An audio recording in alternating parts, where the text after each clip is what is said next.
All right, let's talk about DJing. We're going to go behind the booth and look at what happens when that dream job, well, starts to feel more like a nightmare. This is all about the journey from passion to burnout and the very real cost of being a DJ.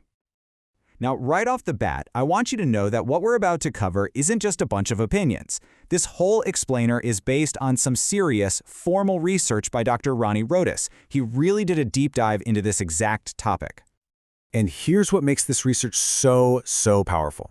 The person behind it, Dr. Rodas, he isn't just some academic looking in from the outside. No way. He's an active DJ himself, especially in the live stream community, where a lot of you might actually know him as Video DJ Rontek. So he's lived this culture he's studying that gives his work this incredible, authentic insider's perspective. Okay, so that really leads us to the big question here, right? We all see the glamour, the lights, the energy, but what actually happens when the job that everyone thinks is the ultimate party just isn't fun anymore? Let's dig in and find out. Okay, first things first. We have to be on the same page about what a DJ really does. Because, if you think it's just about pressing play on a playlist, you are missing the entire art form here. Just look at this. It really breaks down the mental juggling act a DJ is pulling off. They're a music curator, a technician, and kind of a psychologist all at once. They're matching beats, tweaking the EQs and effects, all while trying to read the vibe on the dance floor to figure out what to play next. And they have to do it all with this constant energy and stage presence for hours. It's a total high-wire act, and there's no pause button. Yeah, and that high-wire act, it comes with some really serious hidden costs. The research frames this perfectly by looking at this huge imbalance between what the job demands of a person and the resources they actually get back. It's a huge deal. So the core idea here has a name. It's called the Job Demands Resources Model.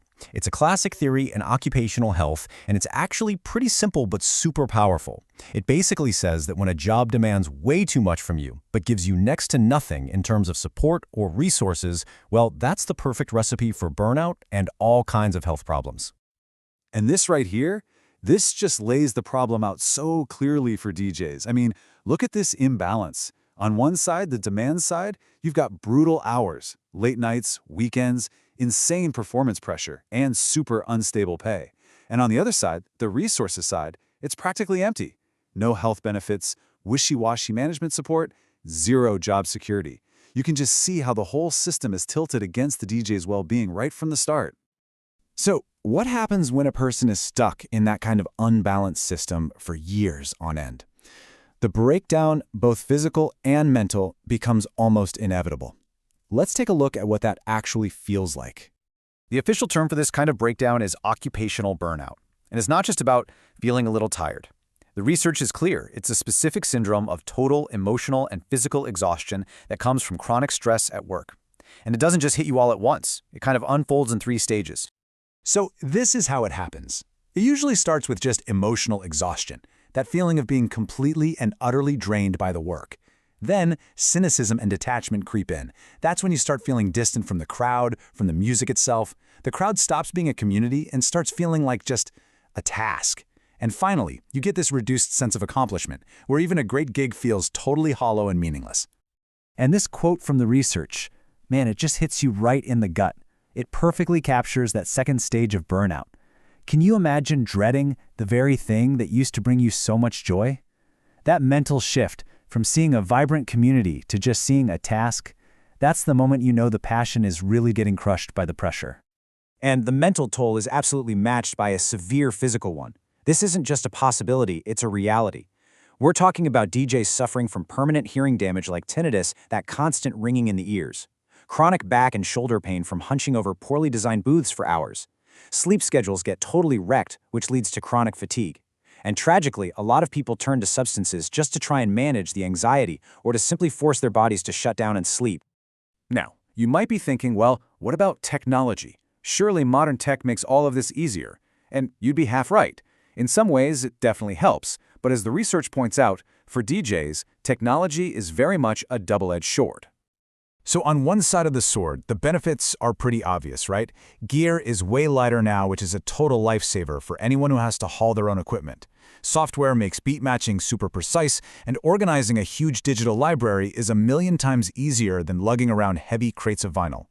These are real, tangible improvements that definitely cut down on some of the physical and mental stress. But here's the other edge of that sword.